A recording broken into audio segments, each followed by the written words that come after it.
आज या सह्याद्रीने विशाळगडाचे वेगळेच रूप दाखवले. मुसळधार पाऊस, वेगाने वाहणारे वारे आणि धुक्याची चादर पांघरलेला विशाळगड.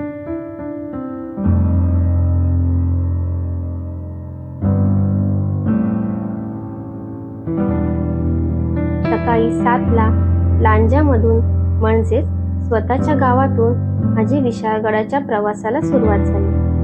रत्नागिरी कोल्हापूर जिल्ह्याला जोडणारा हा अलीकडे तयार झालेला मार्ग आणि निसर्गाने तयार केलेले हे सुंदर ढगाळ वातावरण याने प्रवास खूप सुखाचा झाला. आंबा घाटाचे हे धुक्यात हरवलेलं दृश्य अनुभवत आम्ही पोहोचलो विशाळगडाकडे नेणाऱ्या गर्द वनांच्या जंगलातून निघणाऱ्या या रस्त्याला. याच रस्त्याने जाताना फक्त 5 मिनिटे वेळ काढून सगळ्यांनी या कोकण दर्शन पॉइंटचा आनंद नक्की घेतला पाहिजे. कोकण दर्शन पॉइंटवर काही सुंदर क्षण कॅमेऱ्यामध्ये टिपले आणि आम्ही पोहोचलो विशाळगडाच्या पायथ्याला.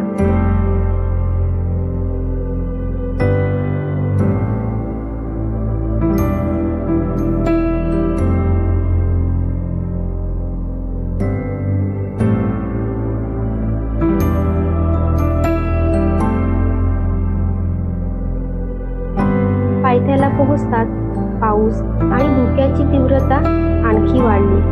तरीही विशाळगड पाहण्याची उत्सुकता काही कमी नाही झाली. गडावर जाण्यासाठी आधी हा पूल ओलांडावा लागतो.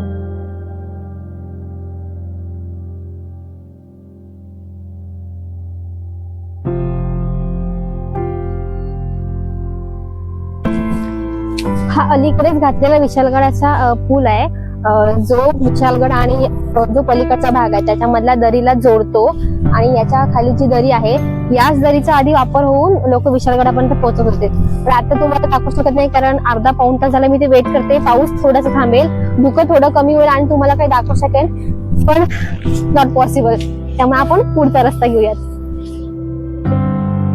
समोर दाट धुक्यातून हळूहळू दिसू लागला तो महादरवाजा आणि विशाळगडाची भव्यता जाणवली. विशाळगडाच्या ट्रेकला सुरुवात केल्यानंतर पहिल्या 10 मिनिटांनंतरच आपल्याला हा पहिला दरवाजा दाखतो, जो विशाळगडाचा महादरवाजा आहे. महादरवाजाच्या समोरच आणखी एक दरवाजाचा अवशेष आपल्याला पाहायला मिळतात. सद्यस्थितीमध्ये पूर्ण दरवाजा आपल्याला पाहायला मिळते, परंतु जे छोट्या आकारामध्ये त्याची जी पडझड झालेल्या अवस्थेमध्ये आहेत ते दरवाजे आपल्याला पाहायला मिळतात. दरवाजाच्या बाजूला बघा लाकडी ओंडका अडकवण्यासाठी जी जागा असते, जो खाचा असतो तो आहे. त्यानंतर भल्या मोठ्या आकाराच्या आपल्याला पहारेकरांच्या देवळ्या दोन्ही साईडला बघायला मिळतात. आणि त्यानंतर पुढच्या भागाला एक आणखी दरवाजाचे अवशेष आपल्याला पाहायला मिळतात. आणि इथून जो सरळ मार्ग गेला तो आपल्याला विशाळगडाच्या पठारावरती नेऊन सोडणार आहे. तो चला आपण पुढचा प्रवास करूयात.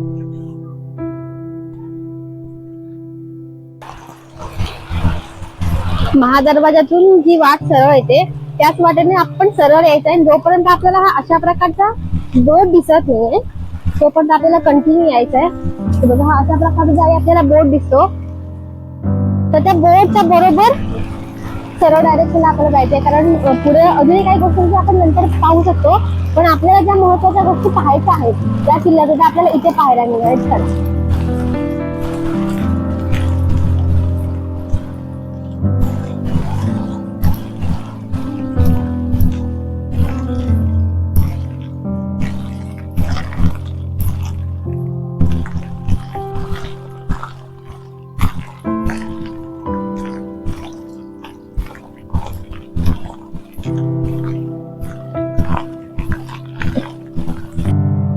महादरवाजातून आत प्रवेश केल्यावर खरी विशाळगडाच्या सफरीला सुरुवात झाली.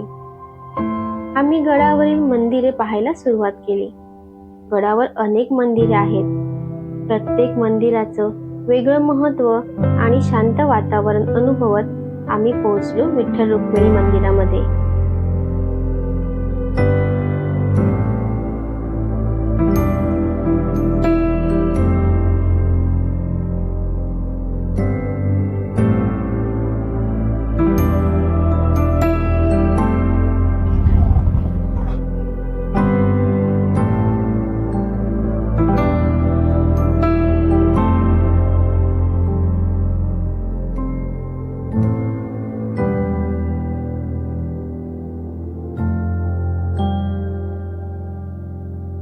विठ्ठल रुक्मिणी मंदिराला लागूनच आहे भगवंतेश्वराचं प्राचीन मंदिर, ज्यामध्ये भगवंतेश्वराची प्राचीन मूर्ती आणि महाराजांची सिंहासनावर विराजित सुंदर मूर्ती पाहायला मिळते.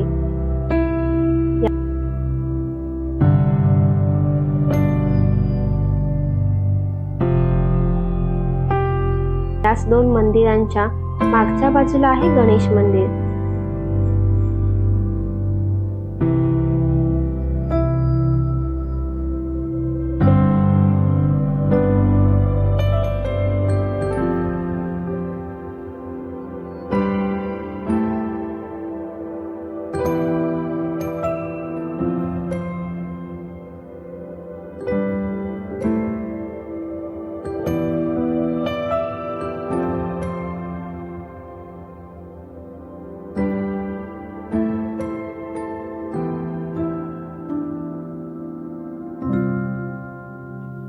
अर्धचंद्र विहीर. आता या विहिरीला अर्धचंद्र का म्हणत असतील बघूयात आपण.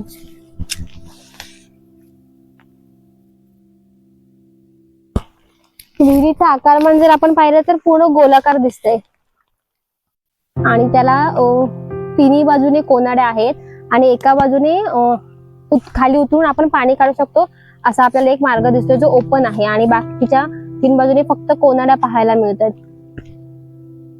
आता या विहिरीचा आकार तर पूर्ण गोल दिसतोय, मग हिला अर्धचंद्र विहीर का म्हणत असतील? त्याचं उत्तर जर तुमच्याकडे असेल तर मला कमेंट करून नक्की सांगा.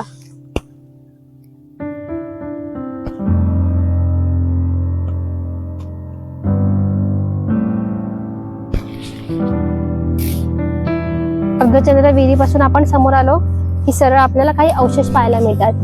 बाहेरून आपल्याला ते एका राजवाड्याप्रमाणे दिसत आहेत. आपण आज जाऊन बघूयात की नेमके ते अवशेष कोणते आहेत.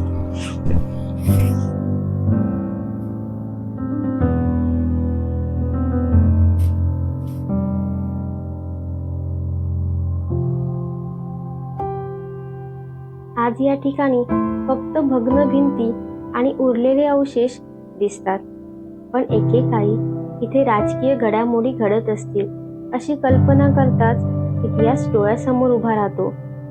पावसामुळे आणि धुक्यामुळे या अवशेषांना एक वेगळंच गूढ आणि ऐतिहासिक रूप प्राप्त झालं आहे.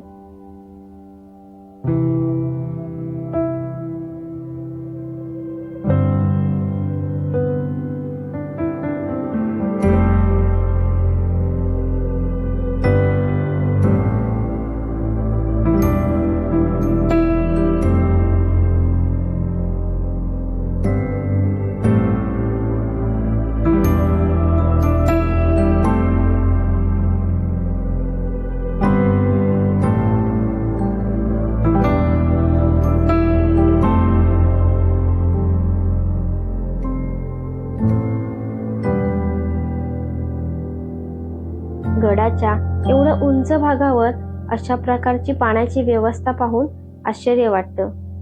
त्या काळातील स्थापत्यकला आणि नियोजन किती प्रगत होतं याची या विहिरी आजही साक्ष देतात. चौकोनी विहीर पाहून आपण पुन्हा त्याच ठिकाणी आलो आहोत ज्या ठिकाणाहून आपण मंदिरे पाहायला गेलो होतो. डाव्या बाजूने जाणारी ही वाट जाते अमृतेश्वराच्या मंदिराकडे.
अमृतेश्वराच्या मंदिरामध्ये थोडा वेळ घालवून आपण निघालो आहोत वीर बाजीप्रभू देशपांडे यांच्या समाधीस्थळाकडे.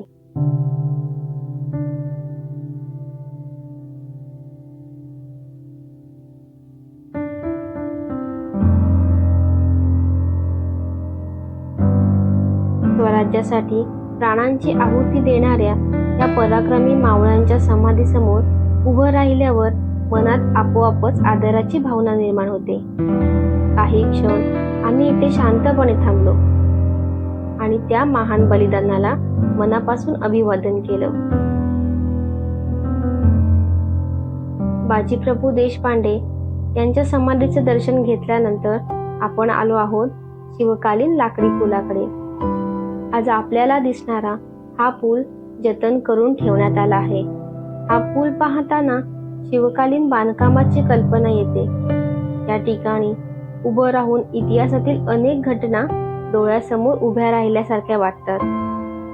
आपण या ठिकाणाचंही मनसोक्त असं चित्रीकरण करू.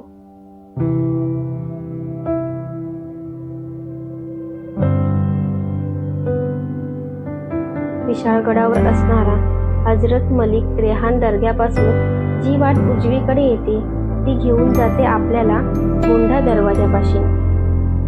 गडावरील हा दरवाजाही संरक्षणाच्या दृष्टीने महत्त्वाचा मानला जातो. दाट धुक्यातून समोर येणारा हा दरवाजा पाहताना गडाचं रौद्र आणि भव्य रूप आणखी उठून दिसतं. पावसामुळे प्रत्येक दगड जणू इतिहासाची साक्ष देत उभा आहे.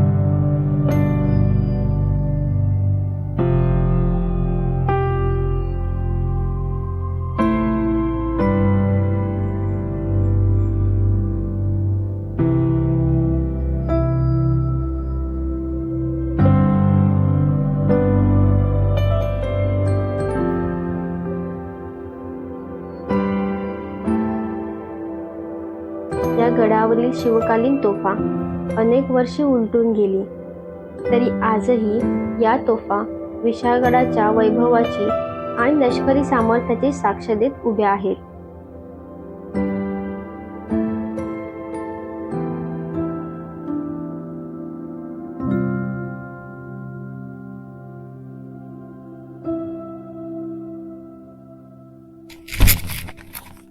या व्हिडिओच्या माध्यमातून आपण पाहिलं की विशाळगडावरती कोणकोणत्या वास्तू सद्यस्थितीमध्ये कशा आहेत, त्यांचा एकंदरीत आपण अभ्यास केला आणि त्या वास्तूंचं महत्त्व, त्यांचं निसर्ग सौंदर्य आपण जाणून घेतलं.